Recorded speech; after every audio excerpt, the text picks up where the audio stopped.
Rock and roll. We're just going to say that again.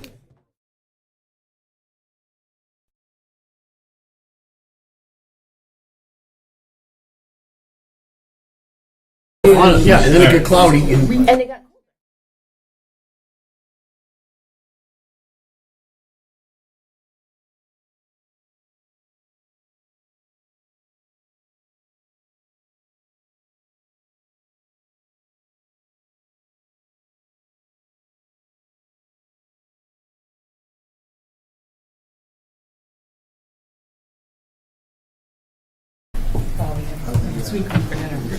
it is double star day at Starbucks. Though. Yes, I got the emails. Of course, I had to be there.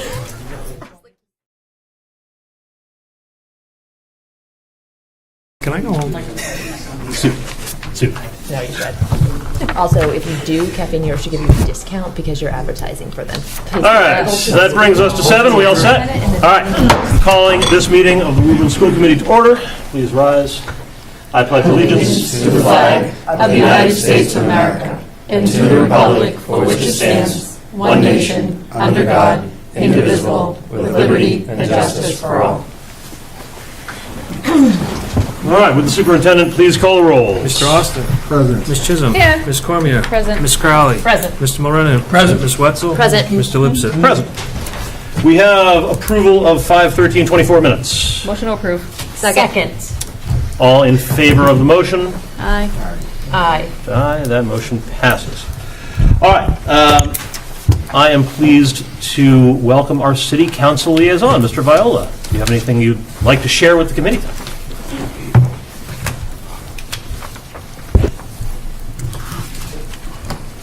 He's going to change his vote. Good evening, everybody.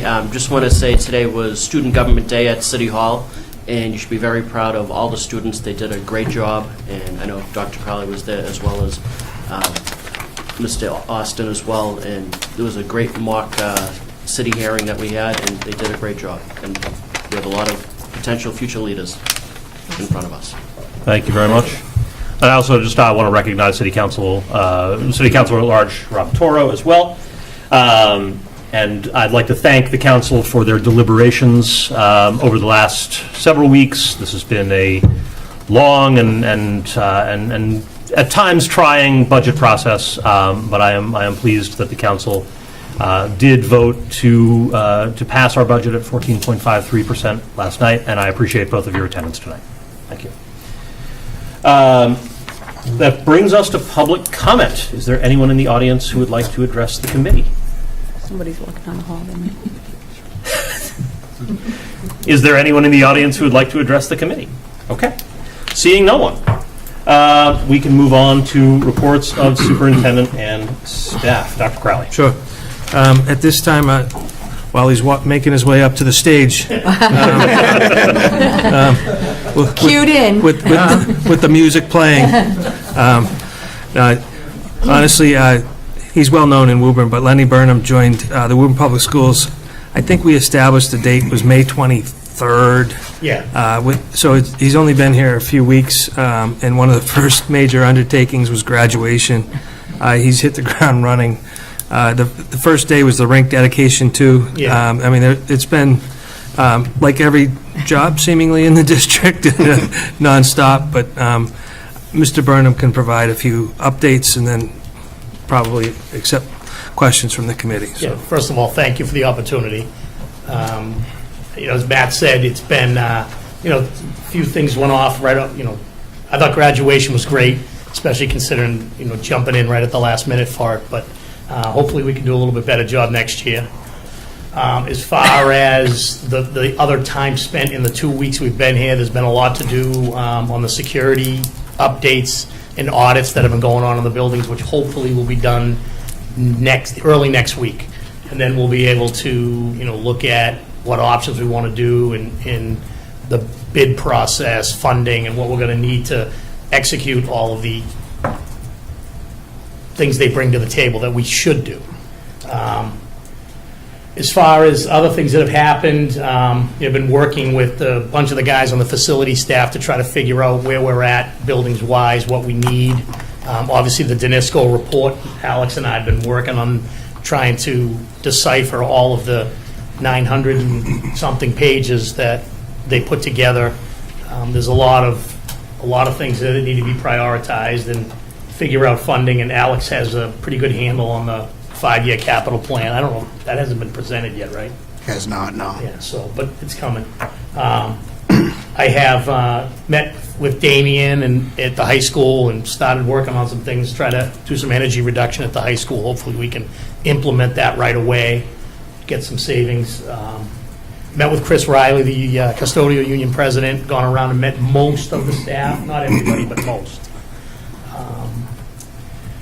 Tricia Tedesco and I, the administrator in the office, we're starting to look at all the contracts that we currently have, all the vendors, see if we can get better services, save some money there. But, it's difficult coming in right now, and the contracts all run July to June, so we don't have a lot of time to, address if there's something that we want to replace. So there's some hurdles, but hopefully going to get to go with Dr. Crowley in the next week to meet all the principals and the custodial staff and figure out their priorities for the summer and the upcoming year. And then there's been a lot of time trying to meet everybody. But so far, so good. And probably not as stressful as the budget stuff you guys have had to deal with. Congratulations on last night, right? So, any questions? Thank you. Any questions for Mr. Burnham? Ms. Wetzel, go ahead. I just wanted to say, no questions, but welcome to the team, and in the few short weeks you've been here, it sounds like you've already done a lot. And I was at the rink rededication as well as graduation, and they were phenomenal events, so congrats to you and the team, and welcome aboard. Thank you. Ms. Crowley. Hi, I'm the chair of the resources subcommittee, so our sort of job is to oversee bigger capital projects in the district to make sure that they get done and that they get the right attention, so. Good. Be happy Pleasure to work working with you. Great, yeah, thank you. And I'm also chair of the building committee as well. I was So- at one of those, Yes. so that's there's a lot going on there. Yeah, thank you very much for joining the team. Thank you. Mrs. Chisholm. I have to ask, because Joe Crowley would be proud, but are we hiring any summer help from, So that was decided today, once the budget was decided last night. Okay. And Tricia put out calls today, so I don't have the exact number for you today because not all of the staff that we brought back from last year is committed yet. Okay. But yes, okay. we are. I have some to beautify the outside and do extra jobs? Yep. He'll be very happy. You can tell your dad. I Thank asked. you, Pat. I will. Dad. Yeah, and I do miss you being in charge of Woodbrook Cemetery, and I'll leave that there. But I just, and I miss you fixing my car too. So when you want to put another hat on, I have some cars you can look at. So, but I truly welcome you, and hopefully that we'll work together and have our Look forward buildings to it. up. Look forward to it. Thank you. And I'm sure the council members are thrilled when you're talking about savings. Trying. Yeah. Trying. Yeah. All right. Any other questions for Mr. Burnham? Mr. Moran. Hi, Mike Barton, how you doing? Good Nice to you. meet you, Mike. Quickly, I don't know if you know the answer to that. Where are you with the Shamrock roof? Did Dave fill you in on that at all? Yep. So we currently actually found a barrier that we can put on the membrane to temporarily patch it until we have capital funding. Okay. So we've had 3 contractors look at it. The number is, significantly lower than what was in the report, which is a good thing. But it's still a sizable amount of money that we're going to have to do and that's obviously a top priority. Sure.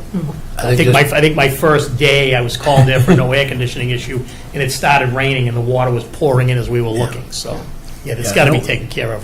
It only leaks when it rains, so. All right, thanks. Welcome aboard, Lenny. Good luck. Thanks, Mike. Thank you very much. And I'll echo again, graduation was a beautiful ceremony, and I know a lot of that was due to the hard work of you and your team. Yeah, the So team thank did a you. great job. They really did. So, and Dave too. Like, he had a lot done. Absolutely. And you couldn't ask for better weather. No, thank you. Thanks. Thank you. All right. And that brings us to high school mathematics curriculum. So typically we do this, obviously, in the curriculum subcommittee, but we've had a few other meetings, so we have it this evening. So the high school math department decided at the end of last year, they had finished up a 3-year, pilot of a previous program, and it was decided amongst the department that they wanted to look at different math programming for a multitude of different reasons. And so with Paige Crowley, the math curriculum coordinator at the high school, the math department spent all of their department days this past school year.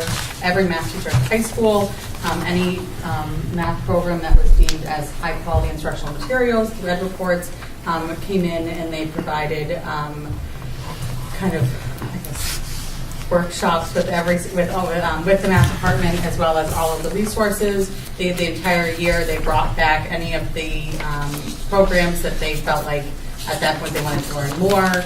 And at that point, our plan had been for this upcoming fall to actually pilot 2 programs. However, at the end in May, when the department voted in which program they wanted to look at in the future, it was unanimously decided, and one program was selected by all members of the math department, in which case we decided that we should just move forward with that. And so the program that was selected is the Reveal Math program. You have in front of you all of the information about the program. They selected it for a multitude of different reasons. This program has a lot of have a lot of resources and accessibility for students with disabilities as well as multilingual learners. There is kind of an online personalized learning program that goes into companies that also does a lot of the data. They felt that, and one of the the feedback that had been provided to me by the math program was that it was one of those things where it's not necessarily like overwhelming all at once. That you can kind of take the base part of it and then add on the pieces that you like. So it provides the ability for there to be consistency across all of the teachers, but also a lot of space for autonomy within the program, because there's a lot of different choices in terms of what you want to add to it that really kind of match each teacher and their kind of different kind of teaching styles and desired aspects of programming.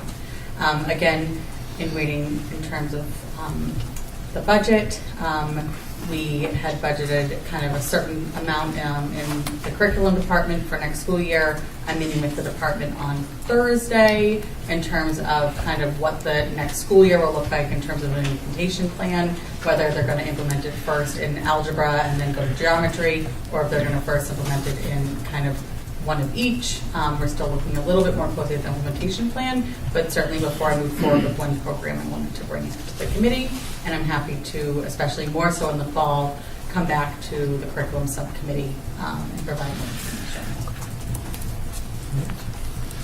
Any questions from the committee regarding the math curriculum? Ms. Crowley. I just think this is just so exciting because one area that we keep hearing about where kids are behind is math, just because of COVID, and math is just really scary for a lot of learners, so to get a new math curriculum is awesome.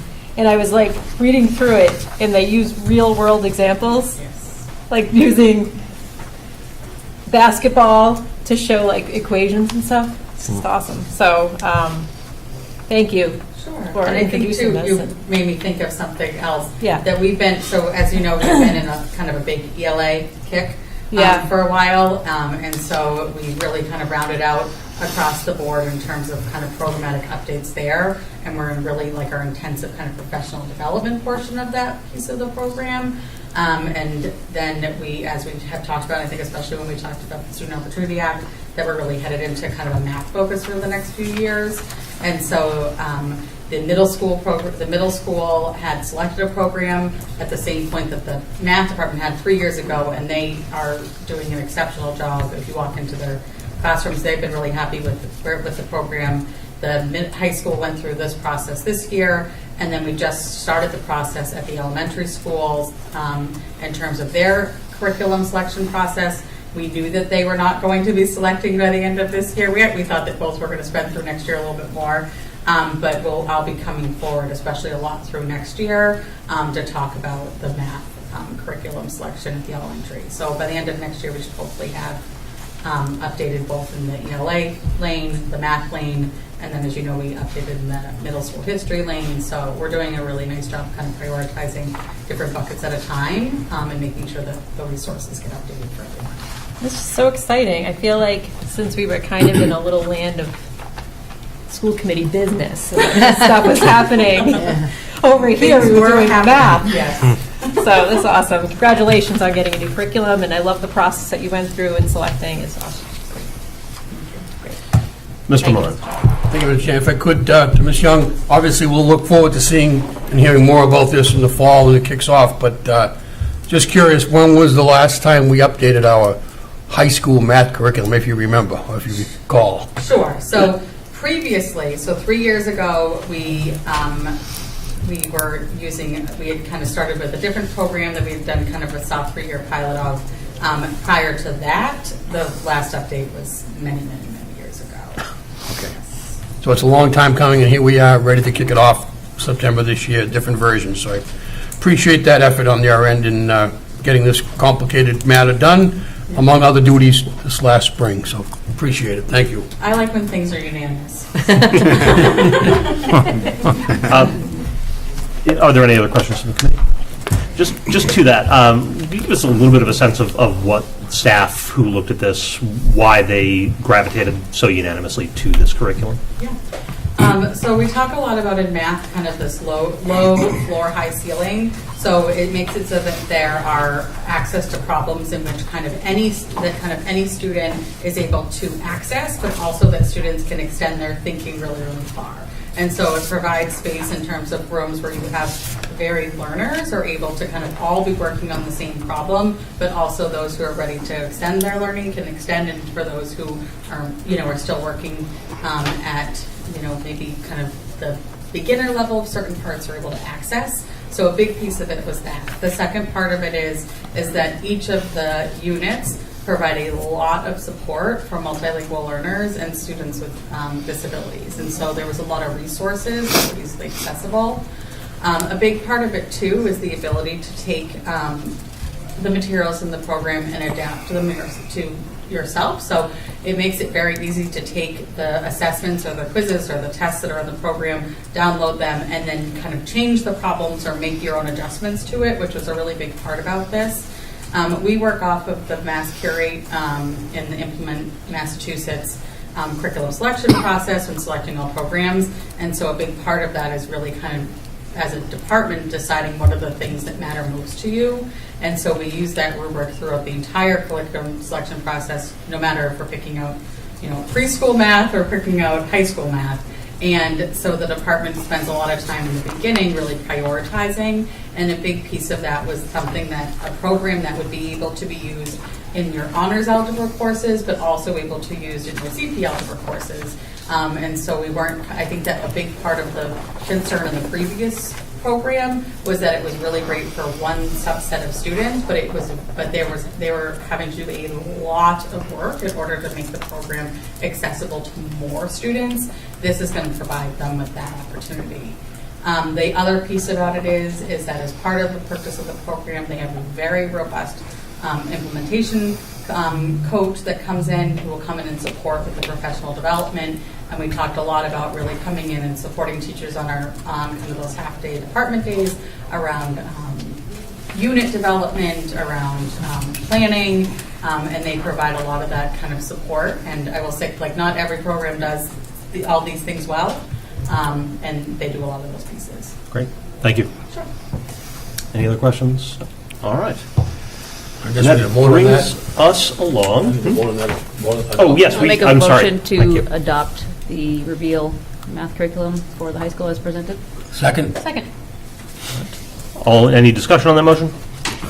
All in favor? Aye. Any opposed? The vote carries.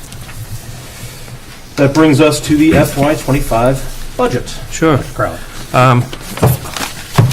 It's actually a nice topic to talk about. I would, first of all, echo your remarks to the council that are here tonight and for their support of the budget. I know it's been a long few weeks to get to the finish line here, but I appreciate the support of the city council and the mayor for passing the budget. I'll turn it over to Alex in a minute, but one of the things I just wanted the school committee to hear and the public to hear, passing the budget is great. Now we need to operationalize that, and that's what I was alluding to at the city council. We spent this afternoon, we met with the middle school principals and the high school principal, reviewing and making sure that the hiring needs are accurate. So we're in that process.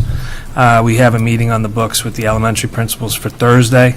And so, again, we're looking forward to moving the budget forward and posting the positions that we requested, but are trying to do so in a deliberate fashion so that we are in consultation with the business office, with student services, curriculum, and the schools. So just as a, how come we're not hiring tomorrow? That I'm just trying to give you context. I was ready to, just so you know. But that's where we are there. And Mr. Viola did mention it. Today was Student Government Day, and so had the great privilege of spending the morning and lunch with Mr. Austin and I, and two students from the high school who were our counterparts. And it's nice to do those things too. And so I'm saying that because there's only so many hours in the day, and we want to make sure we're prioritizing our current students and honoring who they are and the city structure. So today was the 69th annual Donald DeLuca Student Government Day. So it was a really nice day. So at this time, I'll turn it over to Mr. Dizio. He's presented to you just the front cover sheet, and obviously we can answer any questions that you have. Yeah, I do want to also acknowledge Ms. McKinnon, who has helped me build this budget out, and echo everyone's comments to both the school committee and city council for their support, deliberations, and ultimately basically funding for the first time in I don't know how long, fully funding a school budget. So that is like a testament to everyone in this room and much appreciated. The only thing I guess I really have to present today is two small changes, one of them being that we removed the placeholder for early retirement incentive of $750,000. We replaced that with an offset for the newly arrived grant totaling $600,000. So the amended budget you have in front of you today is for $90,366,621, or an increase of 14.53%. And I'm happy to answer any questions on that. Any questions for Mr. Dizio or for Dr. Crowley on the budget? I am seeing none. All right. Well, thank you, both of you, all of you, for all of the seemingly endless hours of work that went into this budget, that it went into building it, that went into advocating for it, and that ultimately went into passing it. I know that was on top of a lot of other things that have taken up a lot of time, and I know that came at cost, and I appreciate it. So thank you all for all of that time. Ms. Crown. I just wanted to propose something for discussion or ongoing discussion.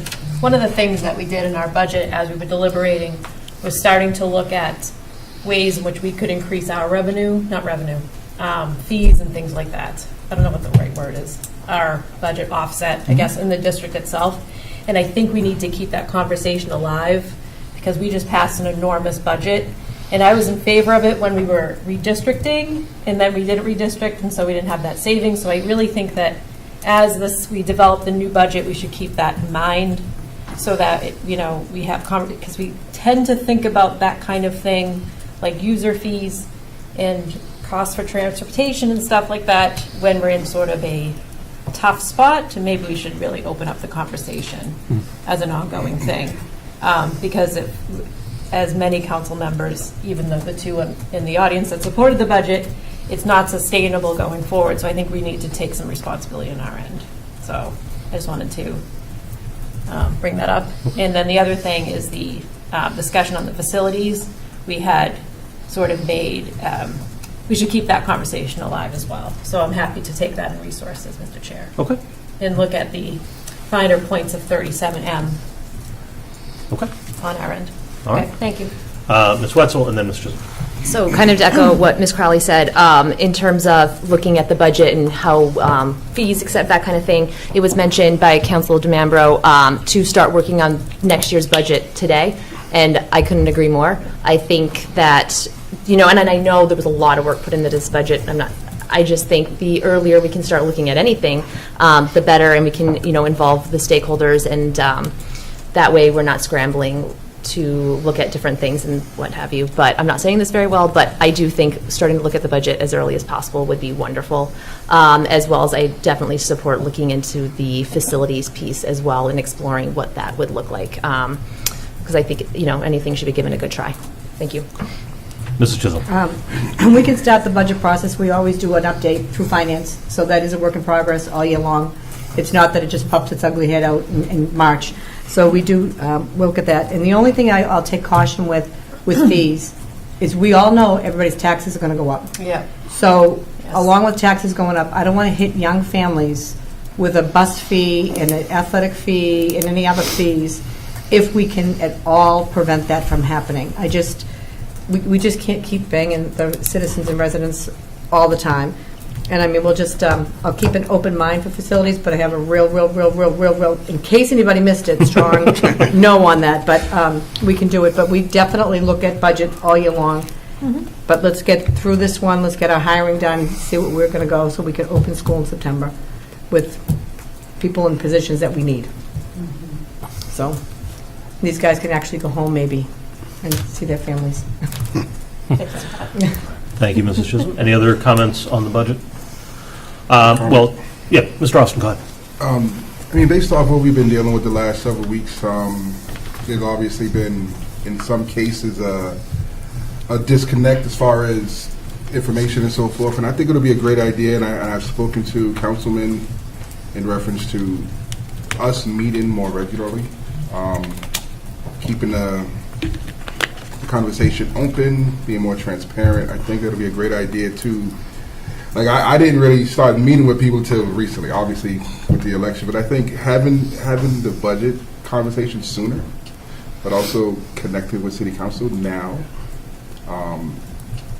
at starting that process, getting that ball rolling sooner, and not having us connect with them when the budget is like close. Because what I heard at the meeting the other day, some people are unaware of what we in need of. And I feel like if you're unaware, then maybe we need to talk more often, so that way they can be aware. And I think, unity and community, I think the more we connect, the more we're able to see each other's faces. Maybe there won't be so much tension. So I just wanted to say that. I appreciate that.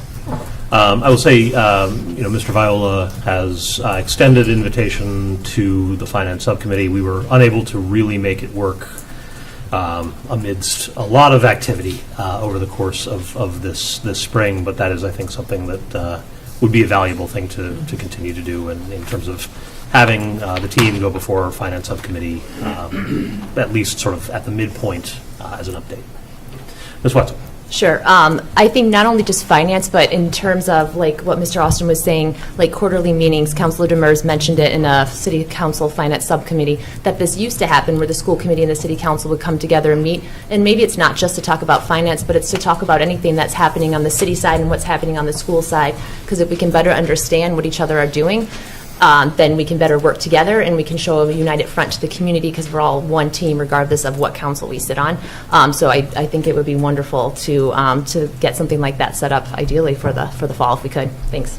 Thank you. Anything else on the budget or attached items?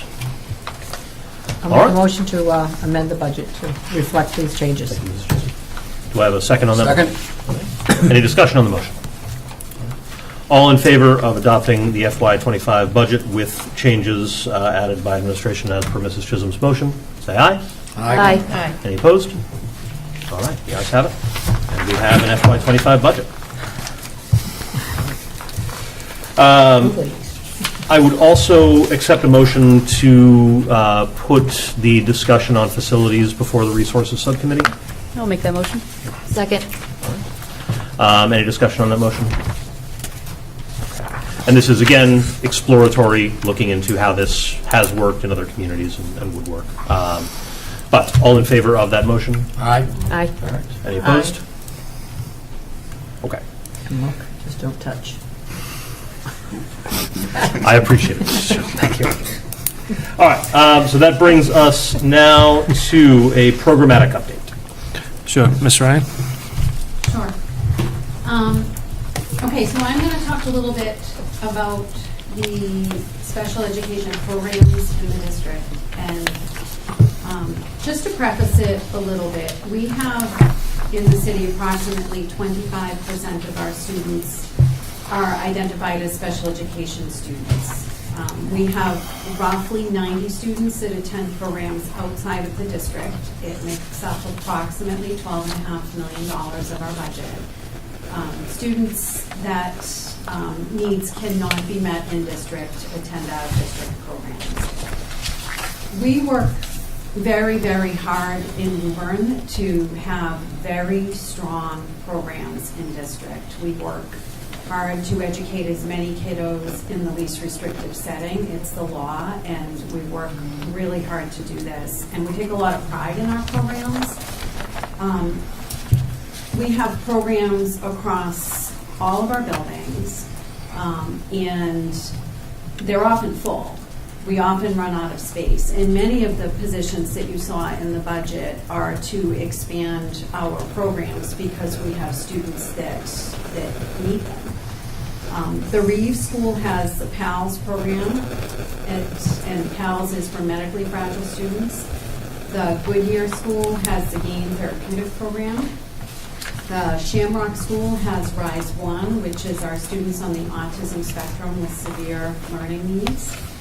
The Harold Wyman has Rise 2, which is students on the autism spectrum that are functioning at a little bit of a higher level and able to be included more. The Malcolm White currently has the SOAR program, which is students that are functioning just below grade level that need more time than a typical resource room student, but that really need an inclusive program. And we have our assessment center that takes a look at our students that may be in crisis and we may not know exactly what they need. Currently at the Goodyear School. And we have our early childhood program, which is approximately the size of an elementary school. It's roughly 200 students. It is currently split 4 classrooms at the Shamrock and 8 at the Reeves. So that's the current makeup. We try really hard to provide high-quality programming for these students, and I think we do a nice job across all of the buildings.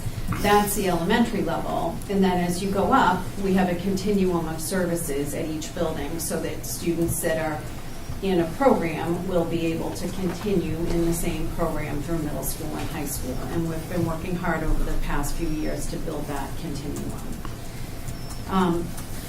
I think that everybody knows through the discussions with redistricting that we need to make some plans for the fall for some of our students. We have some buildings where we have space issues. And we have collectively had discussions with the building principals, and we have talked about what makes sense in terms of what is the most student-centered, what would disrupt the least amount of children. And I think we know that moving any students is not ideal, and special education students, it is even more challenging because they have greater difficulties with transitions. They have, peers that they've worked to build relationships with, and so we don't take any movement lightly. We did have discussions, and we tried very hard to consider what would be in the best interests of all of the students. And we have determined that for next year, we expect that we will make a few changes, and I'd like to share those with you now. The assessment center is the first change. The expectation is that that will move to the Linscott in the fall. It does not impact students because the assessment center students are not in for a long-term placement. So that one, I think, is one that makes sense for sure. That will relieve some pressure on the Goodyear School. And again, we're thinking about all of the students. We don't want our students educated in hallways, and we're trying very hard to make decisions that are in the best interests of all of our students. So that's the assessment center. The RISE program, the RISE 2 program at the Harold-Wyman. The Harold-Wyman, as we know, is overcrowded. And the one move that we are looking at making for September is we have 4 incoming RISE 2 kindergartners, and we are going to continue to have those students. We are going to move that class to the Shamrock. Those 4 RISE students are already at the Shamrock for preschool, and so they will not need to transition. It will basically be delaying their transition for a year. So that is one that we think makes sense. The Shamrock has a lot of, the RISE 2 program was at one point at the Shamrock, so that it feels as if that is in the best interests of students, and that also will alleviate some space issues at the Harold-Wyman. Sorry, is And that just- then the other program. Is that just K? Ks? Just kindergarten, Okay, yes. It thank is you. one kindergarten classroom, and I expect the numbers in that may go up. Right now, there are 4 students that are enrolled in that classroom, but again, the students wouldn't need to transition because they're in the building, so that makes sense, and will help the Harold-Wyman out a little bit. And then the last program that we're looking at moving, which I would say is probably the one that is the most challenging, is the SOAR program that is currently at the Malcolm White. And that program, we are looking to move to the Alta Vista. That program has approximately 27 students in it. And the reasons for this are, one, the Alta Vista has the space, and the program will fit there. We are also very committed to keeping that program at the Alta Vista. And in redistricting options, it was really a logical place. So in terms of moving that program, while it certainly impacts a greater number of students, which is truthfully very difficult, I do think that we are committed to keeping them there, so hopefully those students will not be impacted again. We will work hard with the transition plan with the students and the families, and I believe that they will be welcomed with open arms at the Alta Vista. So those are the students that are impacted. And then what that leaves for us is our pre-K students. Pre-K is evolving as students turn 3. Any student identified as a child with a disability, we are mandated to provide preschool programming on their 3rd birthday. And we will see how the numbers go over the year. I expect for September we will open an additional classroom, and we may need to open another one in January. We will have to see how many students qualify as they come in. And as the preschool classes come online, we will need to, one at a time, look at the available space and make the decisions that we think are best for the students. But that is, we really had a lengthy discussion with the building principals, and we worked hard. When you don't have great choices, we really worked hard to try to make the best choices that we could. And that is what we are looking at. That should provide a little bit of relief to the Harold-Wyman, the Goodyear, and the Malcolm White, and hopefully not be too disruptive for students or families. But that's a little bit of an update, and I am very thankful for the budget that was passed. I think that one of the things that it will allow us to do is really to continue to support these programs. The more students that are able to access the programs, it keeps students in their community, and it also, when a student is not successful in a general ed classroom, it's really difficult when we don't have a space. So this should be very helpful. That's it. Any questions? Thank you. I'm happy to answer. Any questions for Ms. Ryan? Mr. Moran? Yes, if I could, Mr. Chairman, to Ms. Ryan. Obviously, it comes up all the time, and it come up, especially during budget season, Ms. Ryan. If we could again, you emphasize it all the time, how we want to try to keep our students in our programs. I know it's difficult tonight, ballpark, out-of-district tuition, transportation, top of your head, what's, the average cost, just put a number on it tonight so people realize where we're at and what we went through with the budget process and get that across to the public again. Sure. So out-of-district programs have also had challenges over the past few years, and one of the, I would say one of the changes post-pandemic is that there are waiting lists to go to out-of-district programs, and programs that previously would take students readily and had seats do not anymore. The cost of the programs ranges from approximately $50,000 to $400,000. And that is the tuition alone, that is not the transportation. The transportation for a student there's a significant range, but it is not uncommon for the transport cost alone to be $50,000 for the year. Students also, on top of tuitions, many need one-to-ones in outside settings, which also adds significantly to the tuitions.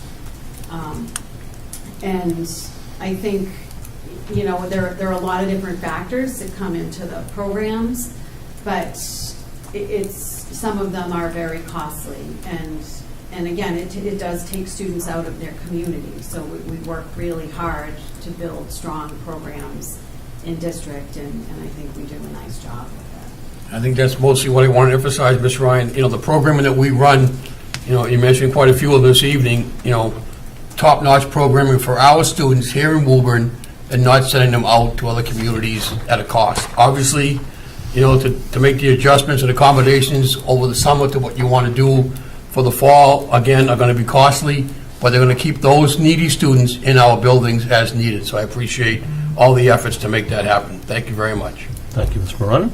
Ms. Watson? I want to say to Mr. Mulrennan's point, we not only provide top-notch programs, but we also work very closely with specialists inside of our buildings to provide kids that are on IEPs and special education, but maybe aren't in a specific program, services, as well as we work closely with different collaborations and things of teachers that come into our buildings to educate our students that are on IEPs, to keep those kids here at home in Woburn. So thank you so much for all that hard work. I did have just a few questions. I was wondering how many kids are in the assessment center at any given time. I know it fluctuates, but I was wondering how many it can hold. So it depends on the staffing, and it is challenging to fill a lot of positions. So if the assessment center was fully staffed, I would expect that you could have up to 6 students at one time. The students come in and out, so it would depend where the students are. It would also depend on the needs of those specific students. If you have some that are more dysregulated, you might not put as many students in at one time. It really does vary based on the needs. That makes sense. And then with the additional needs for the ECP classrooms, the potential one in the fall and then maybe one in January pending, would those go to Shamrock, Reeves, or is that kind of to be determined based on student needs? So I think what we'll have to do is look at the numbers across all of the buildings and determine just where there is space. I think all of the buildings are, as we know, tight. So we'll wait and see where we land with that. Okay, thanks. That was all I had. Thank you. Thank you, Ms. Wetzel. Mrs. Chisholm? The Altivest with the 27 students, how many rooms will that take? So there would be 4 classrooms. Okay. Yes. I think you can, there's some, depending, there's some that can be combined, like each year it fluctuates. So the special education regulations allow you to group students within 48 months. Okay. So again, if you look at the cohorts of students, you may have students that are in a different grade, but that are peer matches, and so.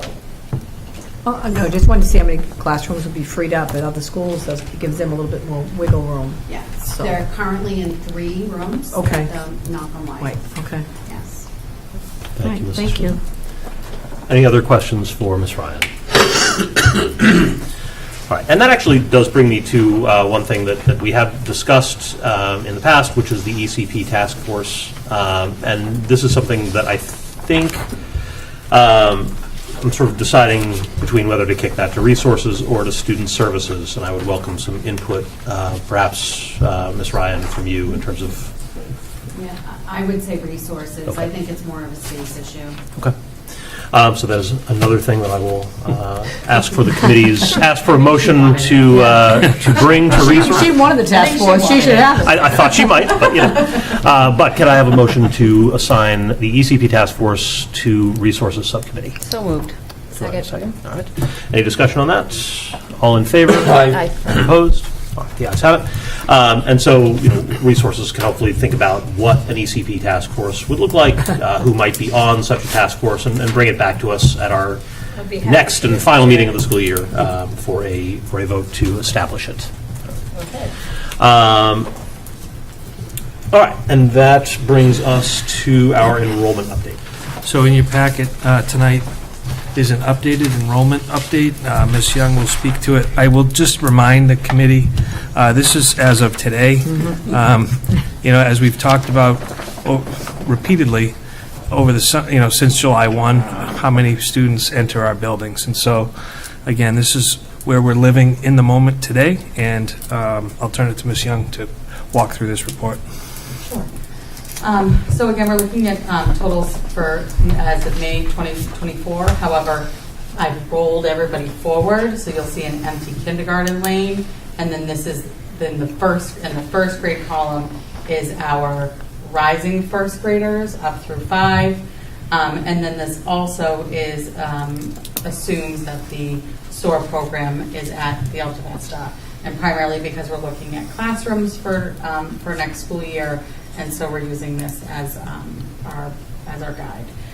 What was determined before my time in this role is a 5-student threshold when determining when to move to the next grade level or an additional classroom. And so with your kindergarten threshold, you'll see the numbers as well as the 1 through 5. I apologize, it's to say 1 through 5. I've been talking about licensure, and it's 1 through 6. So coming back, 1 through 5. Alrighty. So looking at for next school year, you can see the classrooms. It does increase to a bubble 3rd grade classroom at the Alta Vista. However, given other reductions that were happening across the district, we maintained the number of classrooms that we have now. So it's not an additional teacher. We're able to have that be utilized somewhere else. And then at the bottom, you'll see, again, the average class size based off of the number of students currently enrolled in that grade next school year. And then last but not least, in terms of kindergarten, the kindergarten numbers, we typically don't really look at those until, I mean, we do, but I don't necessarily really feel like we're in the number that we're going to be until about beginning of August. Right now, we're tracking for where they would normally be. Some of our buildings are a little bit lower, but I'm attributing that to just enrollment. But I do look at it when determining the number of classrooms for next year. And right now, everyone would be maintaining the current number of K classrooms for next year based off of the enrollment that I have today of students who are enrolled in the buildings. That does not mean I've hit those numbers on all of them, but they are trending in the direction that would I feel that we should be starting there. But I didn't include them because they're not, I guess, they're not ready. Fine. Prime time. For prime time. But, All right. Any questions for Ms. Young? See what the summer brings. Okay, see. yes. Yes. We watch very closely, and I will tell you that I literally get text messages all summer long of the grades and the levels in which we know are close at times, and I will get a text message that says like first grader enrolled, and then told my counts. So I say that because we watch them literally by student, and so if any point in time we bump over the threshold, then we will add the classroom. Mm-hmm. I had Ms. Cormier, and then I'll of go course. back. Go ahead, Ms. Cormier. So can you just explain, I guess, more the 5-student threshold, just with that, like an example, like, because I'm looking at the Harold Wyman grade 3. So they have 3 classrooms for the 73 kids leading to 24, so at what point would that push them into a 4th classroom? 1. One more student enrolling? Sometimes we'll go 1 to 2, but it would be 1. This is I inherited from before, and this is where we've always gone, and so it's what we use forward. I don't know if you're looking to add something. Just for, I think for context, I think, I don't know if it predated me, but Wendy Sprague and I started using that 5-person threshold. What we found was we didn't want to go right to the number, and we started recognizing that the student population in Woburn was changing quite a bit, and so we felt like 5 was a pretty good number to work from. And when we went too close, I can tell you we've made a couple, not mistakes, but as an example, we've added mid-year at the Malcolm White a couple times. And so, we don't really, that's not ideal when you're then splitting classes and adding a teacher. So that's how we arrived at that. I guess what does the 5 refer to? Like when I'm looking at this, like do you, just in very simple terms, like 5 students off of, so 26 is the class size is Contract limit. and so 26 by 78 minus 5 is 73. So we go off of the contractual limit minus 5. Okay. And I think we've talked about this a lot over the years, and at some point we have to make like a number that we hold at and then we move. But again, we're like, I'm sure Ms. Moloney will text me over the summer if I have to add in the classroom before the fall. But this is where we are today. Thank you. Yeah. Ms. Crowley. I was just wondering, we had a kindergarten orientation. How many families came to that, and what was the number of kindergartners? Sure.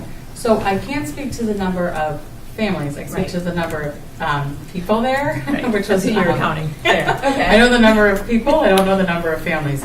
It was just shy of around 300. Oh, okay. And I can tell you the exact number that we have enrolled to date. Let me pull that for you. Yes, it was very well attended. That's good. Yeah, it was great. We were able to have translation service available. I think it was nice too to really showcase that, we talk a lot about that we're 7 buildings, but 1 school district, and I think it really speaks volumes that kind of no matter what school you enroll in public schools, you get the same, Were there families there to access the translation services? Yes. Oh, yeah. Yep. We also provided transportation from some of the shelters in the community, so we were able to have families who were able to join us. That's awesome. Yeah, it was wonderful. It was a great event. It was great. Truly. I forgot that it happened. Yeah. It's been a while. We'll flip on the screen.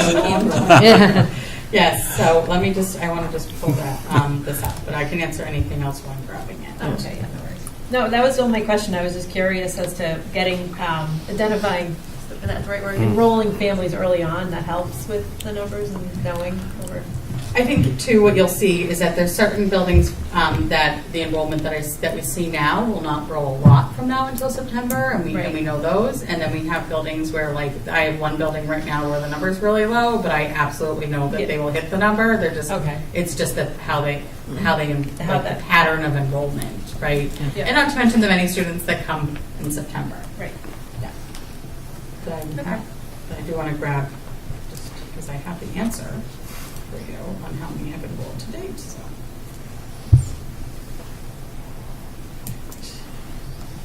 Currently enrolled kindergartners are 341. So we're pretty close. Thank you. Thank you very much. Any further questions for Ms. Young? Ms. Wetzel? Just to note to the kindergarten parent night, as a parent of a rising kindergartner, it was a wonderful event. I think the team did a great job, and it was nice to hear all the principals at each building speak as well and contribute to the presentation.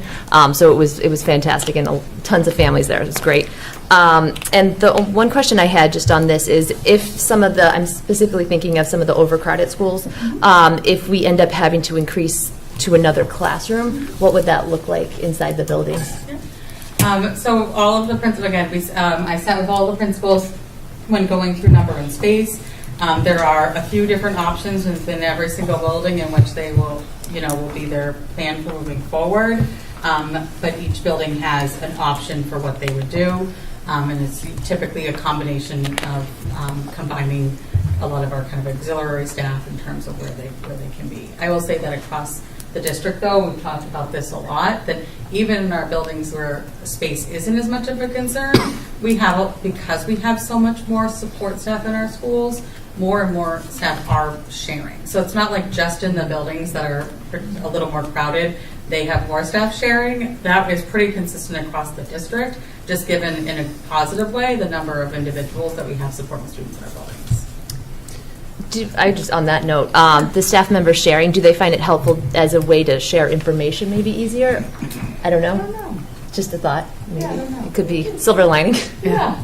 I think it's helpful in some areas. I do think we struggle with having conference room spaces and private spaces for things like IEP meetings. I think that's really where the struggle comes in, especially where so many families need virtual meetings to be able to access. So that's one of the tricky pieces when you're sharing, is you have to juggle quite a bit. And I think we've talked a lot too in buildings, because there are spaces throughout the building that aren't used every single day, and so we've talked about creating schedules too, where maybe there's some days where where you're sharing on a Monday, but on a Tuesday we're able to spread apart. It's not ideal, but it also provides us, with a little bit more movement or space. Our staff work really hard to figure it out. I can see that. They're very creative, and they really do make it work. Thank you. I'm appreciative of your efforts, staff efforts, the efforts of our principals to figure all of this out as we're moving forward. Mr. Woburn. Thank you, Mr. Chair. If I could, Mr. mentioned more than once tonight about start the budget for next year tonight. And I think this is a category where it kind of falls right into play, that we're talking about enrollments. We hear it all the time, how it's a moving target, it's changing dynamics. It's, interesting to find out that, a principal will text one of these administrators and say, hey, by the way, I just got 2 students for this grade or this yet. And I think this is the factor that we want, again, the transparency and the cooperation and the knowledge to know that it's coming down the road. As soon as we get it, it should be emphasized and transmitted down to City Hall in some way, shape, or form, that not, oh, by the way, we hired a teacher yesterday. Well, you knew the classes were going up, a week, maybe 10 days ago, Dr. Crowley. It had to happen because of contracts, I understand that. But it's just kind of like, ease it in softly, if I'm saying it correctly. Just, it's coming. Here it is, we did it. And everybody, the council members are aware that this is why we did it. Not, we did it, but we had to do it for contracts and, move-ins or whatever. But, these numbers are what they are, as indicated tonight. It'll be different tomorrow. So I appreciate it. Thank you. Sure. And just sort of briefly, looking at both the programmatic changes and the enrollment updates, and thinking about the redistricting conversation, what in terms of, short-term versus long-term, are we seeing the changes here as a stopgap over a year? Are these going to allow us a little more time? I think a lot will depend on what happens with the numbers with our preschool students. I think that is really the biggest challenge that we are facing. The students that are coming in have greater needs, and it's many of the students. We have classrooms that can only have 6 or 7 students in them, and we have no control over who's coming in, and these students have very real needs that need to be addressed and serviced properly. And so it really is a bit of the wild card. If you think about it, when you have over 200 preschool students that are in 2 of your elementary buildings, it is a lot of space. And because of the mandate to service these students on their 3rd birthday, it's really a rolling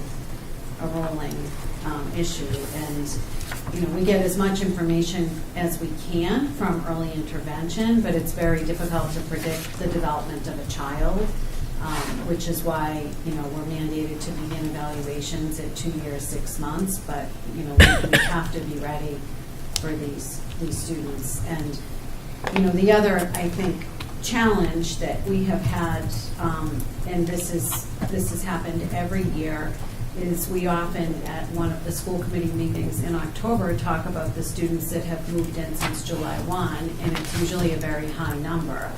I think Woburn is a very attractive city for a lot of reasons, and we have a lot of families and students that come to Woburn that do have needs that we are obligated to meet, and that it creates, again, our special education percentage of students is approximately 25% right now, and so I'd say that's the challenge. Okay. I think that to answer your question, I think one, the preschool is a big part of it. I think that ultimately this provides better alleviation in some than others. I think some, yes, this provides maybe a little bit longer, and in others it is probably closer to a 1 year fix, right?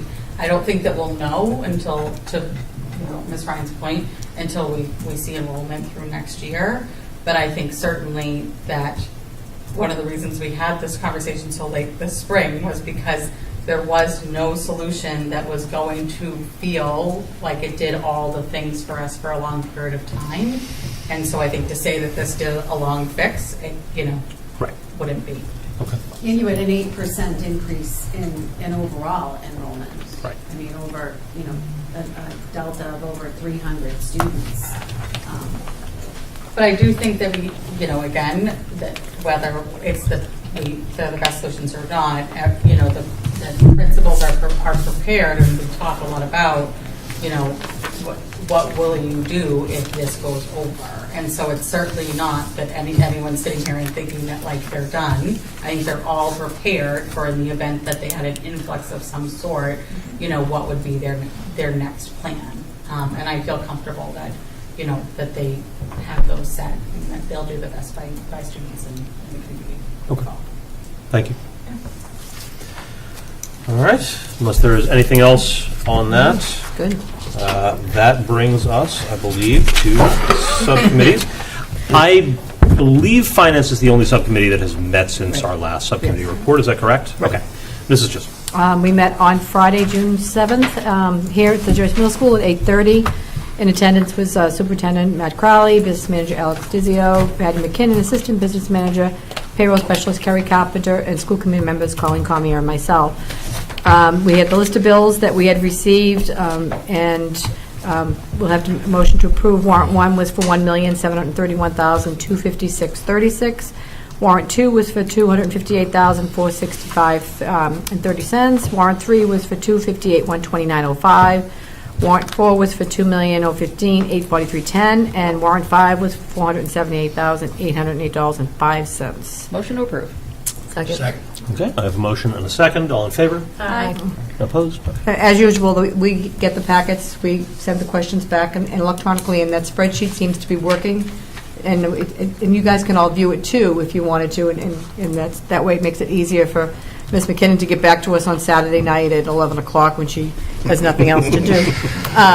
And so we talked a lot at the meeting about our budget, but now that's all behind us, so we're all great. We talked about the balance of accounts that were reviewed and just the expected overages for out-of-district and the homeless transportation, and that will be taken care of. We spoke about the ERI and how it will be addressed, but sadly it's not going to be covered by the city side, so that's all done too. And on the personnel side, a new tech person has been finally hired that we had in last year's budget, or this present year's budget. And we talked about hiring a new assistant principal at the Goodyear, a position that we would hope to keep, and now that we have a budget, we can do that. And once the budget is approved, the process of filling the positions will begin. Kudos to everybody, have a great time. And it may be possible that a teacher who has their administrative license could be interested in the position at the Goodyear School. So hopefully that will do, and meeting adjourned at 9:10. All right. Thank you. Any questions for Finance? Ms. Phillips? Yes. I always like to comment with the finance notes that the out-of-district line is actually right where. It should be, right. Yes, it's right where it should be. It's slightly better. But if somebody saw it, and saw the red, Yes. they get nervous, so that's why I always want to say that. It's because of the offsets Right. and the way Yep. that we plan. We'll be fine on all of it, but if somebody looked at it, they'd say, well, you didn't even tell us that you're over by, yeah. Yes. Yep, thank you. I appreciate that clarification. Thank you. Anything else for finance? Ms. Cormier? I think it's also worth noting there was a question last night at City Hall about the numbers that have been put in for out-of-district transportation and other factors that Ms. Ryan, I think it was, we are currently at 99.7% of what you had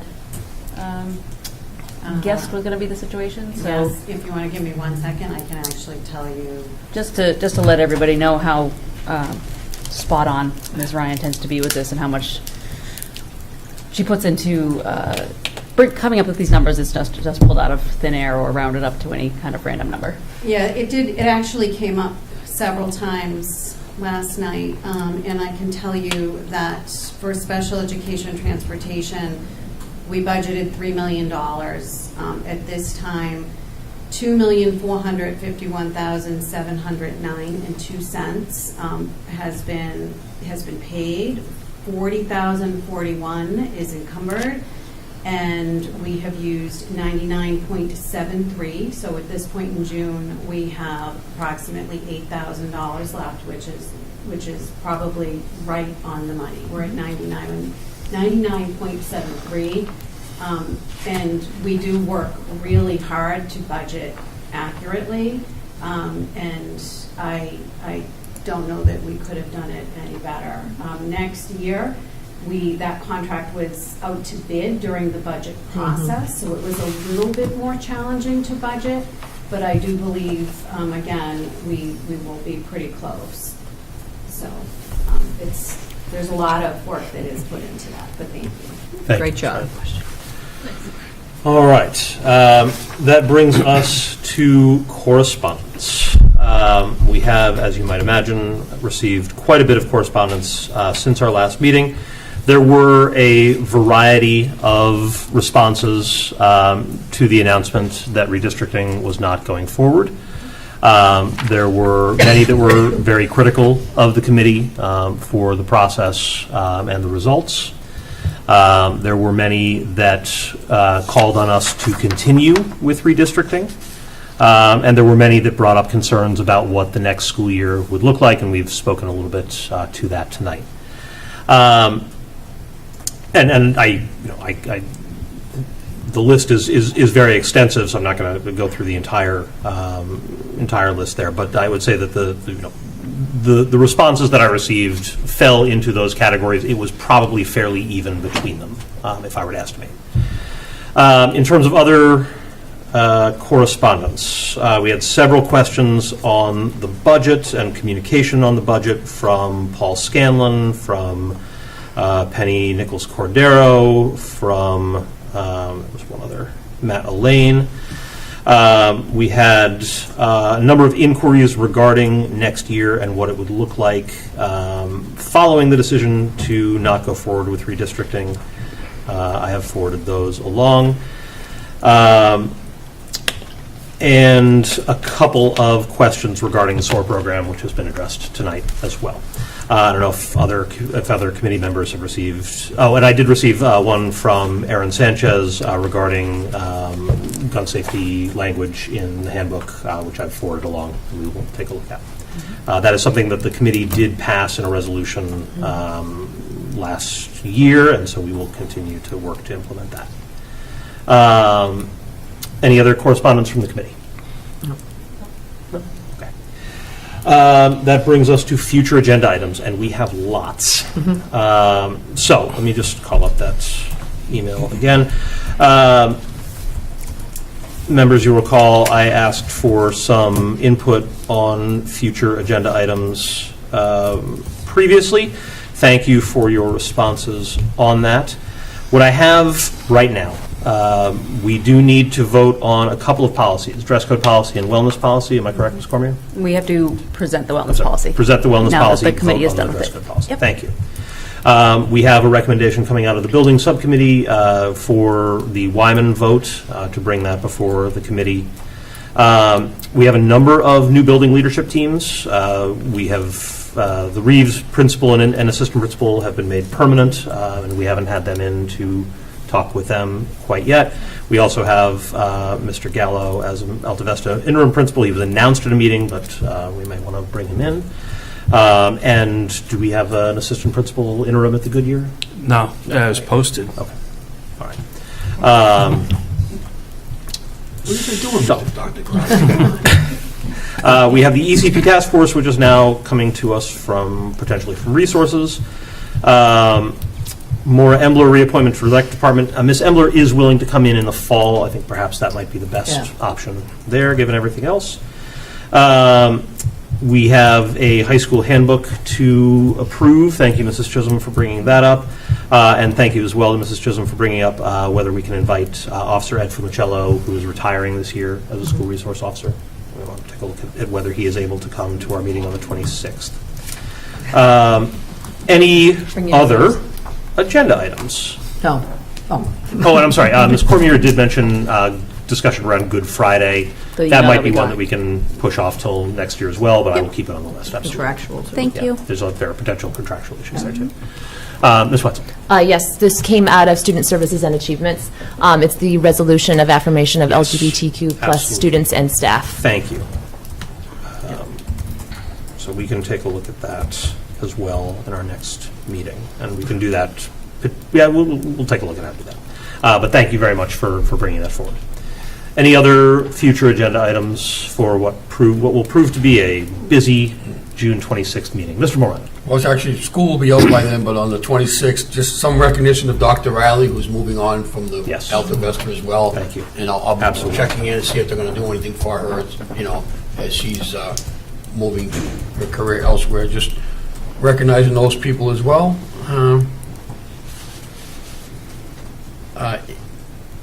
Coach Ian Hunt or Coach Fletcher from the track team, but they can come in the fall about the past season and the accomplishments of the track student athletes there. And I think that's it. All right.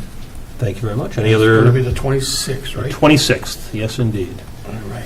Any other future agenda items? All right. Seeing none. So we do have executive session tonight. So I would entertain a motion to enter into executive session for the purpose to discuss strategy with respect to collective bargaining or litigation if an open meeting may have a detrimental effect on the bargaining or litigating position of the public body, and the chair declares. Motion to that effect as stated by the chairperson. Second. Motion and a second. Roll call vote. Mr. Austin. Yes. Ms. Chisholm. Yes. Ms. Cormier. Ms. Yes. Crowley. Mr. Yes. Morenin. Ms. Yes. Wetzel. Yes. Mr. Lipson. Yes.